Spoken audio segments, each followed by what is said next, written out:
নিকৃষ্ট সারা পৃথিবীর মানুষ এই ভাষাটাকে একটা জঘন্যভাবে ঘৃণা করে।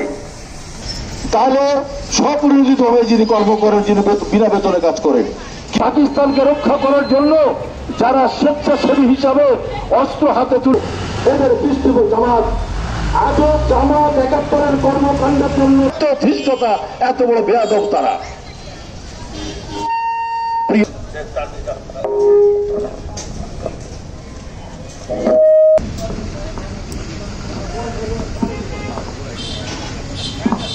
মিশরে আছে স্বাধীনতার পতাকা। ৭১ সালে হিলিবাসী পাক বাহিনীকে পরাস্ত করার জন্য হাবড়া পর্যন্ত গিয়ে শহীদ হয়েছে। যুদ্ধক্ষেত্র ভেতরত হিলিতে হিলির ইতিহাস চিরস্থায়ী লেখা রয়েছে। তাদের রক্তে রঞ্জিত স্বাধীনতা পতাকা এর অক্ষুণ্ণ রাখতে হবে। এই স্বাধীনতা বিরোধী চক্রান্ত আজকে ছাত্র কোটা আন্দোলন নামে কিছু